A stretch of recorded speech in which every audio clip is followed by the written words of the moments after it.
आज हम पढ़ने वाले हैं स्टैंडर्ड 11। स्टैंडर्ड 11 का चैप्टर नंबर 5 आपको एक दिया हुआ है, वो है complex numbers and quadratic equations. JW point of view से ये एक बहुत ही इंपॉर्टेंट चैप्टर है, तो बहुत ही ध्यान से आपको इसको पढ़ना पड़ेगा।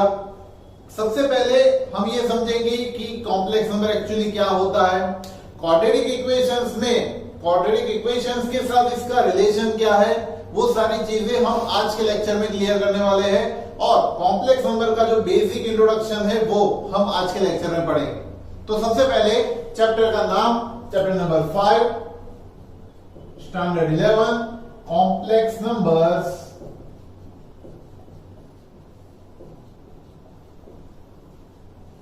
And quadratic equations.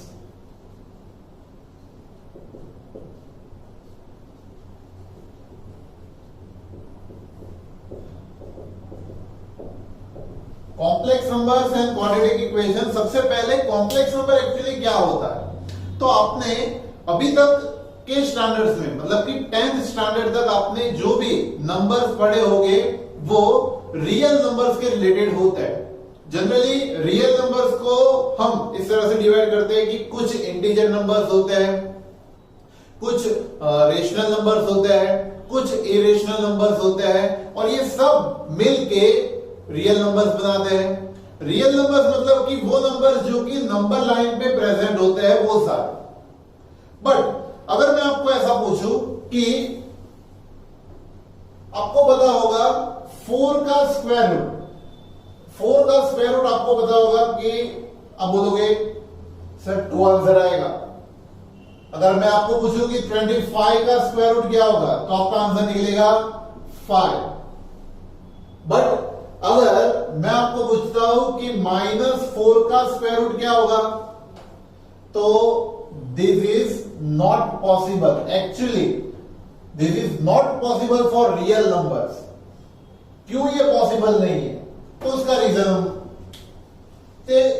ये जो 4 है उसका स्क्वायर रूट 2 हम लिखते हैं, बट जनरली जब भी हम स्क्वायर रूट लिखते हैं तब प्लस माइनस लिखते हैं। उसका रीजन ये है कि जब 4 होता है और उसका स्क्वायर रूट निकालते हैं, तो किसी भी डिजिट का अगर हम स्क्वायर रूट निकालते हैं तो वो स्क्वायर रूट का मतलब ये होता है कि वो डिजिट में एक ऐसा नंबर जो कि दो बार अगर मल्टीप्लाई हो रहा है एक दूसरे से, तो उसको हमें एक ही बार लिखना है। लाइक 4 है, उसको हम 2 क्रॉस 2 भी हम लिख सकते हैं स्क्वायर रूट में। अब 2 जो वैल्यू है वो 2 बार आ रही है, रिपीट हो रही है, तो वो जो 2 बार रिपीट हो रही है उसको हम ऐसे भी लिख सकते हैं 2 का होल स्क्वायर और उसका स्क्वायर रूट। और जनरली जो स्क्वायर रूट होता है वो अगर पावर के फॉर्म में हम लिखे तो स्क्वायर रूट को हम लिख सकते हैं, ये 2 का जो स्क्वायर है वो एवरेज में रख रहा हो, और ये जो स्क्वायर रूट है उसको हम 1/2 पावर के फॉर्म में लिखते हैं। तो जनरली ये होता है as per the rule of power कि ये 2 and 1/2 एक दूसरे के साथ कट हो जाएगा, और यहां हमारे पास बचेगा 2 की power 1, that is our answer is 2।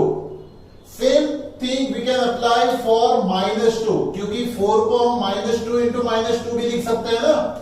4 को अगर हम लिखने जाए तो वो -2 into -2 भी हम लिख पाएंगे इसको।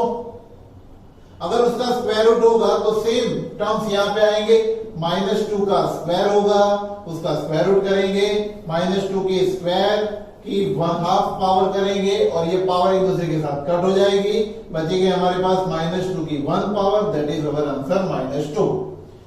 इसलिए हम 4 का जब भी स्क्वायर रूट लिखते हैं तो वो क्या लिखते हैं, प्लस और -2। वैसे ही अगर 25 का स्क्वायर रूट लिखना होगा तो वो हम लिखेंगे प्लस और -5। क्यों, उसका रीजन आपको पता है। सेम थिंग हम अपने इसमें अप्लाई कर सकते हैं। बट एक दूसरी चीज ये है कि -4 ऐसी दो कौन सी वैल्यूज का मल्टीप्लीकेशन है जो रिपीट हो रही है। तो -4 को आप ऐसा तो लिख नहीं सकते कि -2 into -2, बिकॉज -2 into -2 तो माइनस माइनस पॉजिटिव प्लस हो जाएगा, 4 हो जाएगा, ये पॉजिटिव 4, बट ये तो नेगेटिव 4 है। तो नेगेटिव 4 में एक वैल्यू नेगेटिव होगी और एक वैल्यू कंपलसरी पॉजिटिव ही होगी, और ये जो दो नंबर्स होंगे वो सेम नंबर्स नहीं कहलाए जाएंगे। इसीलिए इसका जो स्क्वायर रूट होता है वो रियल नंबर में हम लिखते हैं इसको नॉट पॉसिबल। ये क्या होता है?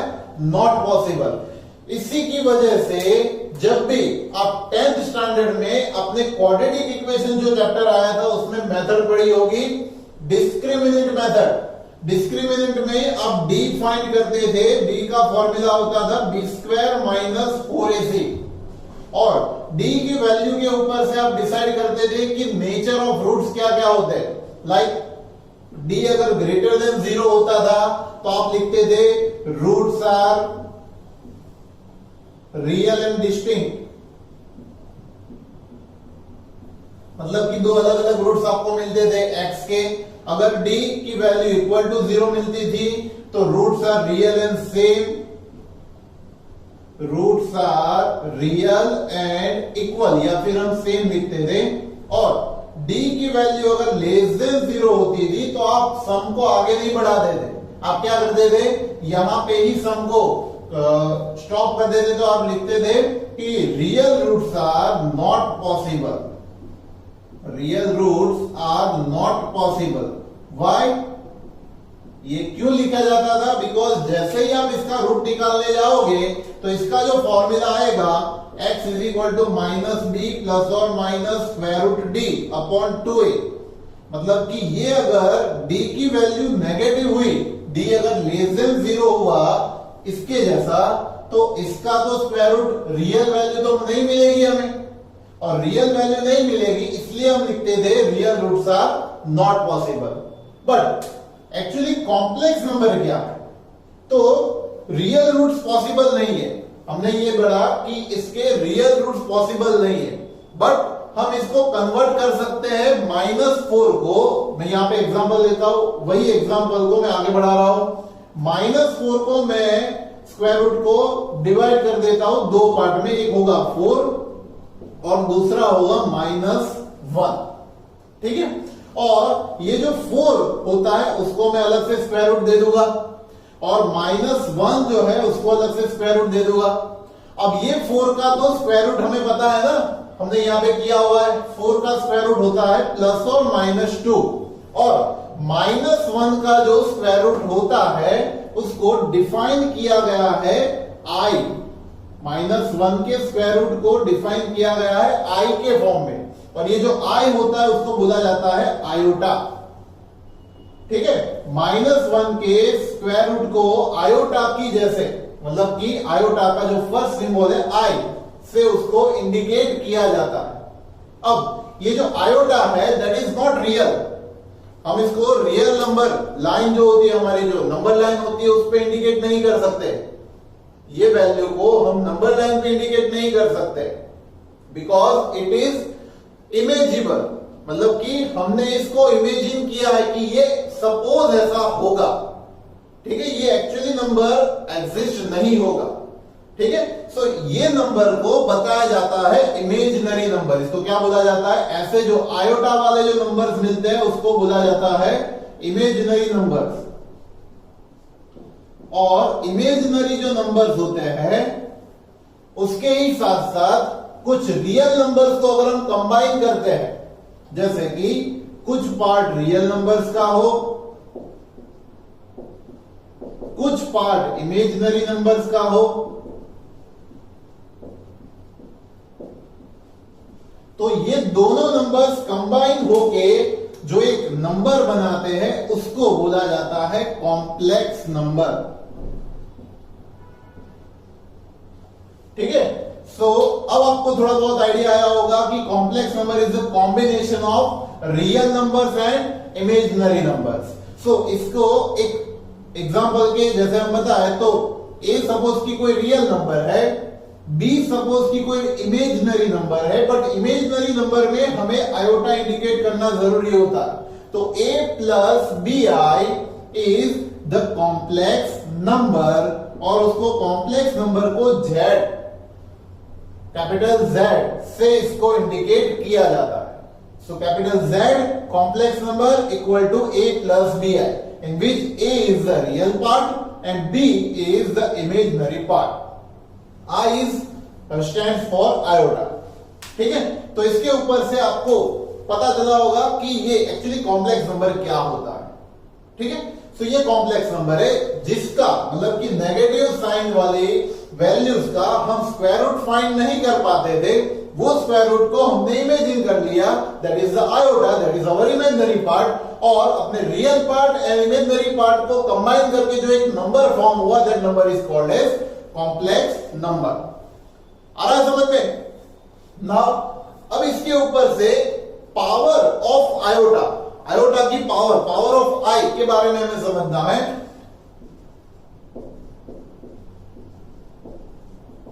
इसके ऊपर से जेडबलई में बहुत सारे क्वेश्चंस पूछे जाते हैं। ये जो मैं करवा रहा हूं पावर ऑफ आई बहुत ही इंपॉर्टेंट है।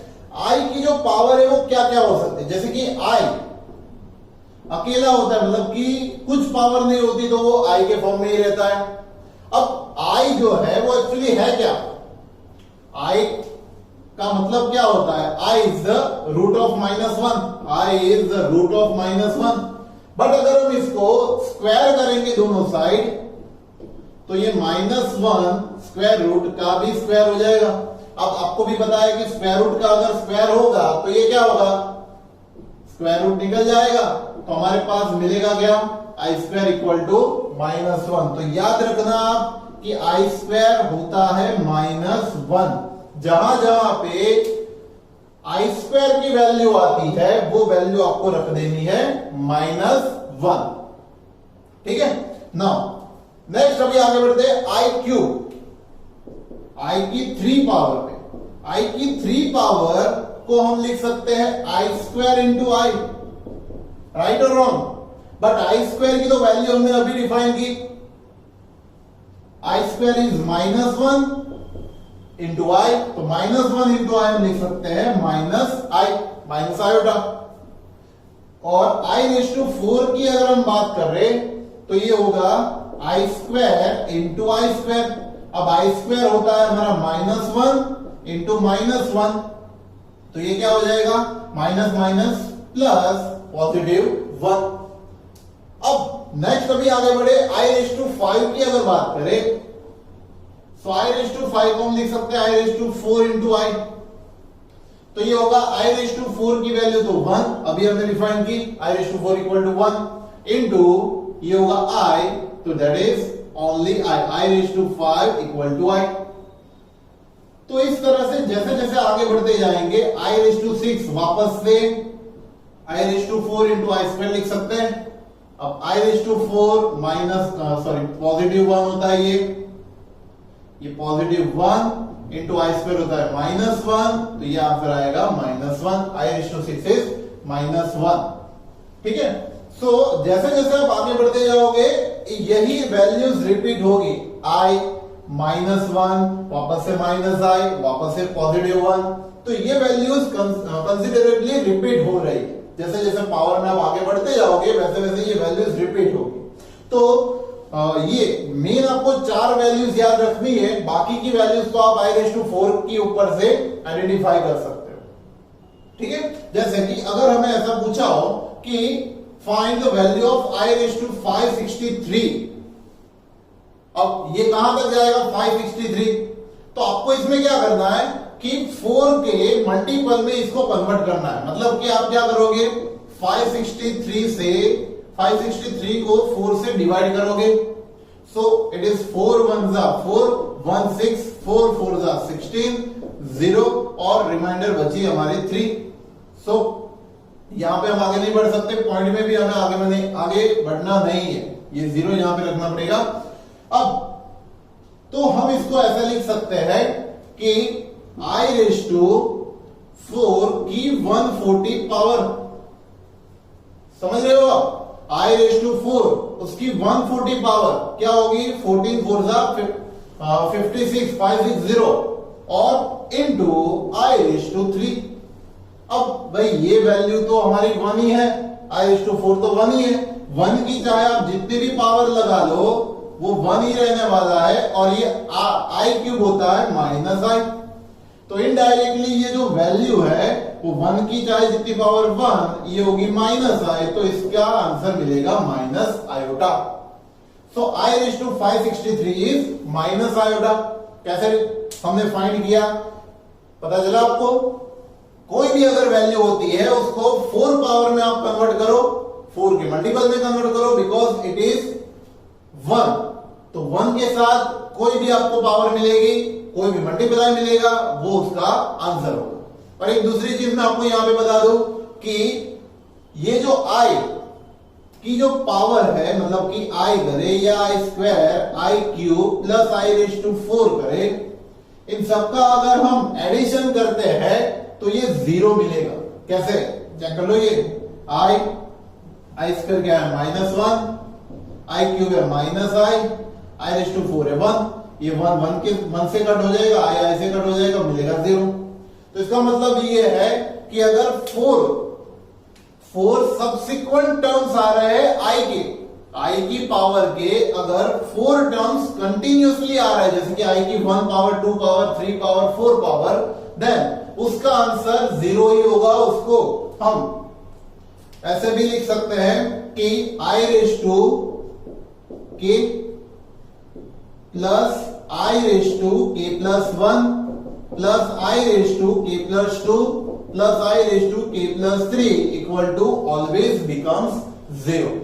ठीक है, तो ये इसका मतलब ये हुआ कि आई की 4 टर्म अगर कंटिन्यूसली पावर में एडिशन हो रही है तो उसका आंसर हमें 0 ही मिलने वाला है, याद रखना ये। तो ये सारी चीजें, ये जो लॉजिक मैंने आपको सिखाया है, ये जेईई के एग्जाम में जो सम्स पूछे जाते हैं कॉम्प्लेक्स नंबर में, इसमें ये यूजफुल होगा। ठीक है, तो ये जो कंसेप्ट अभी हमने समझा है, बोर्ड पे जो मैंने लिखा है वो वीडियो पॉज करके आप इसको नोट डाउन कर लीजिए। अभी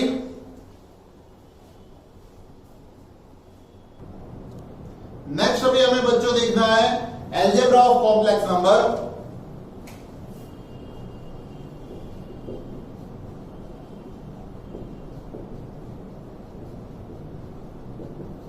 अब कॉम्प्लेक्स नंबर क्या होता है ये तो हमने अभी देखा कि रियल एंड इमेजिनरी पार्ट का अगर कॉम्बिनेशन हम करेंगे so it becomes the complex number a plus B i. एक कॉम्प्लेक्स नंबर का एक सिंपल नॉर्मल फॉर्म हमने यहां पे मैंने लिख दिया है, z is equal to a plus B i. अब सपोज कि हमारे पास 2 कॉम्प्लेक्स नंबर है z1 z2 और एक तीसरा भी ले लेते हैं z3, जरूरत पड़ेगी इसकी।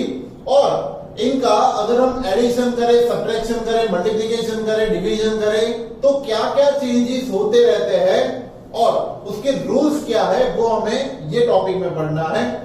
अलजेब्रा ऑफ कॉम्प्लेक्स नंबर में सबसे पहला जो टॉपिक हम ले रहे हैं वो है एडिशन का। So first topic is addition.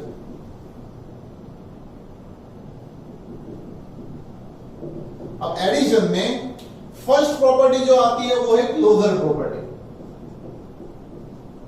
अब क्लोजर प्रॉपर्टी का मतलब ये होता है कि 2 complex number z1 and z2 का अगर आप एडिशन करोगे तो उसका जो आंसर मिलेगा that will become also a complex number. ऐसा कभी नहीं होगा कि कॉम्प्लेक्स नंबर को ऐड करने पर वो रियल नंबर बन जाएगा या इमेजिनरी नंबर बन जाएगा, वो ऑलवेज कॉम्प्लेक्स नंबर के फॉर्म में ही होगा। ठीक है, सेकंड प्रॉपर्टी जो इसकी होती है वो है एडिटिव प्रॉपर्टी। सेकंड प्रॉपर्टी जो इसकी है इसका कम्यूटेटिव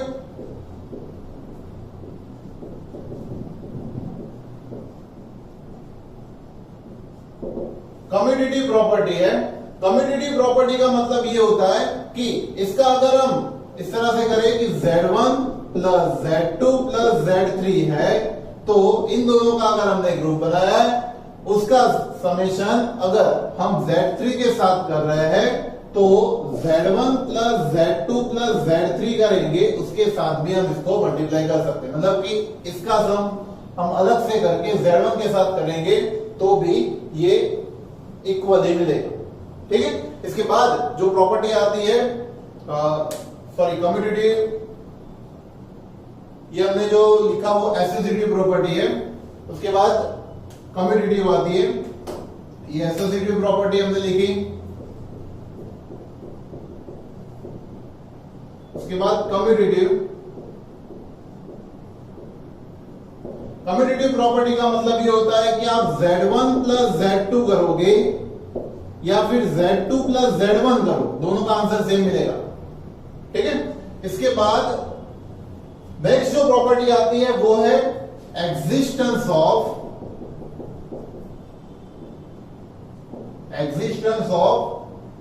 जीरो। जीरो नंबर हम इसको बोल सकते हैं। जीरो नंबर का मतलब ये होता है कि कोई भी कॉम्प्लेक्स नंबर Z में आप कोई एक ऐसा नंबर ऐड करो कि वो ऐड होने पर वो कॉम्प्लेक्स नंबर में कोई भी चेंजेस ना हो, वो Z का Z ही बना रहे, तो वो होता है उसके लिए, ये कॉम्प्लेक्स नंबर के लिए वो होता है जीरो नंबर। और जीरो नंबर को हम जीरो से या फिर जीरो प्लस जीरो आई से भी हम उसको कंसीडर कर सकते हैं। ठीक है, next is existence of additive inverse. Existence of additive inverse. Additive inverse का मतलब ये होता है कि Z में आप क्या ऐड करोगे तो उसका आंसर हमें जीरो मिलेगा।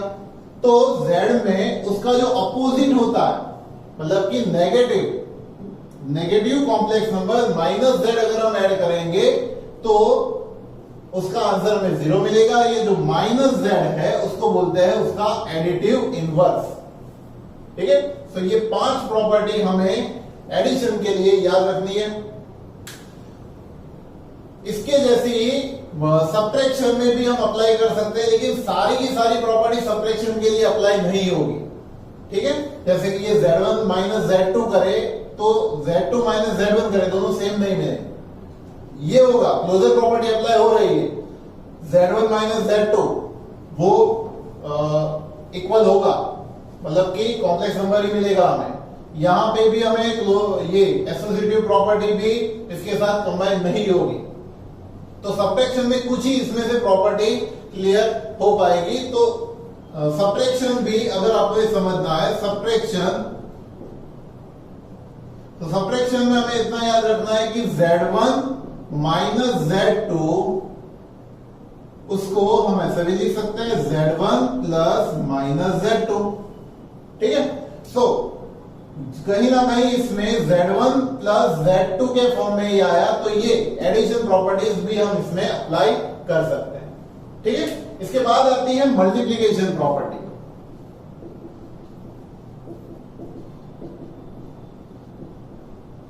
मल्टीप्लिकेशन के लिए क्या रूल है, तो फर्स्ट जो प्रॉपर्टी है वो इसकी जैसी ही है, क्लोजर प्रॉपर्टी। क्लोजर प्रॉपर्टी का मतलब Z1 इंटू Z2 करे तो वो जो मिलेगा कॉम्प्लेक्स नंबर ही मिलेगा हमें, मतलब दो कॉम्प्लेक्स नंबर का मल्टीप्लिकेशन होने पर कॉम्प्लेक्स नंबर ही मिलेगा हमें। सेकंड चीज ये है एसोसिएटिव लॉ, इसके जैसा Z1 into Z2 into Z3 करे, इन दोनों का ग्रुप बनाए, या फिर Z1 into Z2 into Z3 करे, इन दोनों का ग्रुप बनाए, तो वो दोनों सेम वैल्यूज ही हमें मिलेगी। नेक्स्ट है कम्यूटेटिव लॉ, तो इसका मतलब ये है कि Z1 इंटू Z2 करे या फिर Z2 इंटू Z1 करे, ये दोनों का आंसर सेम मिलता है। इसके बाद है एग्जिस्टेंस ऑफ जीरो नंबर। अब इसमें जीरो नंबर नहीं आता, आइडेंटिटी नंबर आता है, मतलब कि Z के साथ हम ऐसा क्या मल्टीप्लाई करें कि उसका आंसर Z ही आए। तो अगर जीरो इसमें लिखेंगे तो ये पूरा जीरो हो जाएगा। तो इसमें आता है यूनिट, मतलब कि 1 प्लस जीरो आई, इसका मतलब ये होता है 1 प्लस जीरो आई, इसके साथ अगर हम मल्टीप्लाई करेंगे तो इसका आंसर हमें Z मिलेगा। और उसके बाद आता है एग्जिस्टेंस ऑफ मल्टीप्लिकेटिव इनवर्स। ये एक इंपॉर्टेंट टॉपिक है, मल्टीप्लिकेटिव इनवर्स। अब मल्टीप्लिकेटिव इनवर्स का मतलब क्या होता है कि Z into 1 upon Z equal to 1 होना चाहिए, बट ये जो 1 अपॉन Z होता है उसको बोला जाता है मल्टीप्लिकेटिव इनवर्स, उसको Z इनवर्स से भी इंडिकेट किया जाता है। अब ये एक्चुअली है क्या, तो Z इनवर्स अगर आपको जब भी फाइंड करने का पूछते हैं तो 1 अपॉन A प्लस BI लिखना होता है आपको। अब डिनोमिनेटर में जब कभी भी I वाला टर्म आता है तो उसका हमें कॉन्जुगेट लेना पड़ता है। इसका मतलब यह है कि आप इसको माइनस साइन से मल्टीप्लाई एंड डिवाइड करना है आपको, मतलब कि आई वाले टर्म की साइन चेंज करके आपको इसको मल्टीप्लाई एंड डिवाइड करना है। सो ये न्यूमरेटर में a माइनस बी आई बन जाएगा, डिनोमिनेटर में एक बार प्लस एक बार माइनस, फैक्टर होगा इसका a square minus b square i square. अब आई स्क्वायर तो आपको पता है स्क्वायर की वैल्यू होती है 1, सो इसको हम लिख सकते हैं a minus b i upon a square plus b square. तो ये जो मिलता है वो बोला जाता है multiplicative inverse. It is the multiplicative inverse of a complex number z a plus B i. ठीक है, सो इतने इसकी जो प्रॉपर्टीज है वो आपको याद रखनी है। वीडियो पॉज करके इसको नोट डाउन कर लीजिए। नेक्स्ट अभी बच्चों नेक्स्ट टॉपिक है अपना conjugate of complex number. Conjugate of complex number, complex number का कॉन्जुगेट।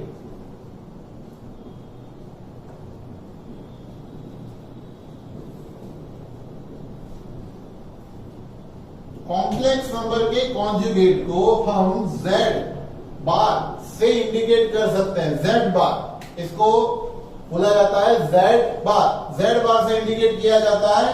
तो हम लिख सकते हैं for a complex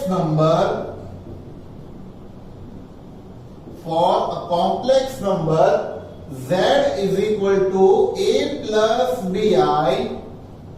z bar क्या होगा, z is equal to a plus B i के लिए z bar real part as it is लिखना है आपको। इमेजिनरी पार्ट की साइन आपको चेंज करनी रहेगी। इमेजिनरी पार्ट जो भी दिया हो उसकी साइन अगर हम चेंज कर लेंगे तो जो कॉम्प्लेक्स नंबर मिलेगा that is the conjugate of a complex number. ठीक है, अब हम बात करते हैं एग्जाम्पल की।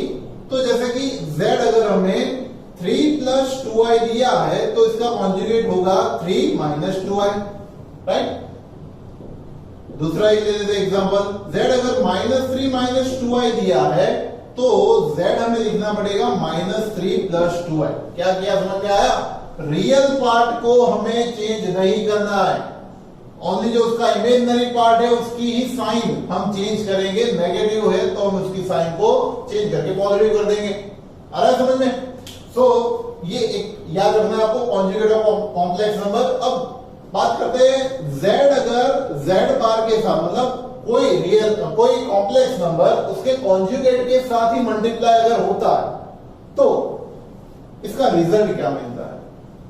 तो याद रखना z is equal to a plus B i है हमारे पास, कॉन्जुगेट है हमारे पास a माइनस बी आई।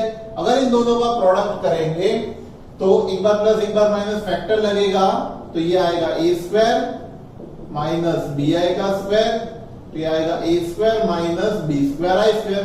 अब आई स्क्वायर होता है -1 तो ये माइनस माइनस प्लस 1 हो जाएगा, तो ये आएगा a square plus b square. तो इसको हम नॉर्मल लैंग्वेज में इस तरह से लिख सकते हैं, रियल पार्ट का स्क्वायर एंड इमेजिनरी पार्ट का स्क्वायर। ये होगा z इंटू जेड बार की वैल्यू क्या होती है, रियल पार्ट का स्क्वायर एंड इमेजिनरी पार्ट का। मॉड्यूलस ऑफ कॉम्प्लेक्स नंबर हम समझते हैं, मॉड्यूलस कॉम्प्लेक्स नंबर का modulus of a complex number.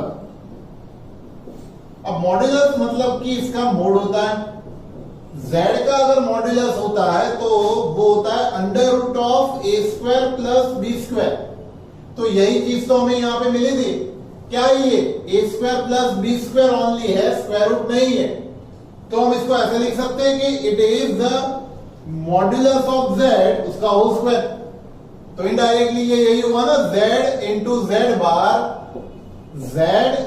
Z bar equal to modulus of z का होल स्क्वायर, वही चीज हुई। अब कुछ और इसकी प्रॉपर्टीज देखते हैं कॉन्जुगेट की, कि z बार है अगर हमारे पास कॉन्जुगेट है और उसका हम फिर से कॉन्जुगेट करेंगे तो हमें मिलने वाला है कॉम्प्लेक्स नंबर z। ठीक है, अब इसके ही साथ साथ अगर z प्लस z बार करे तो क्या मिलेगा, z माइनस z बार करे तो क्या मिलेगा। तो z प्लस z बार की बात करें तो z अगर होता है हमारा a प्लस बी आई और z बार को अगर हम a माइनस बी आई लिखें तो इन दोनों का एडिशन क्या होगा, कट हो जाएगा ये दोनों। तो इसका आंसर मिलेगा हमें 2a। 2a का मतलब ये होता है 2 times of real part of z, 2 times of real part of z। And अगर सब्ट्रैक्शन की बात करते हैं तो इसकी साइन चेंज हो जाएगी, a कट होगा और यहां पे मिलेगा 2 times of i and imaginary part of z। आया समझ में? सो z plus z bar and z minus z बार का आंसर ये होता है। ये प्रॉपर्टी याद रखनी है आपको। इसके साथ साथ अगर मल्टीप्लीकेशन में कॉन्जुगेट होता है एक साथ तो हम उसको ऐसे भी करें तो भी चलता है। एडिशन सब्ट्रैक्शन की बात करें तो z1 प्लस z2 का पूरा एक साथ होता है तो z1 प्लस और माइनस z2 का मॉड्यूलस, इस तरह हम लिख सकते हैं। और डिवीजन में अगर हो तो z1 अपॉन z2 का होल कॉन्जुगेट करें तो वो होगा z1 का कॉन्जुगेट अपॉन z2 कॉन्जुगेट। तो इस तरह से हम कॉन्जुगेट की प्रॉपर्टीज को आइडेंटिफाई कर सकते हैं। सो आज के लेक्चर में हमने थ्योरेटिकल पोर्शन पढ़ा है कॉम्प्लेक्स नंबर का। नेक्स्ट लेक्चर से हम एक्सरसाइज 5.1 का सॉल्यूशन स्टार्ट करेंगे। वीडियो पोस्ट करके इसको नोट डाउन कर लीजिए।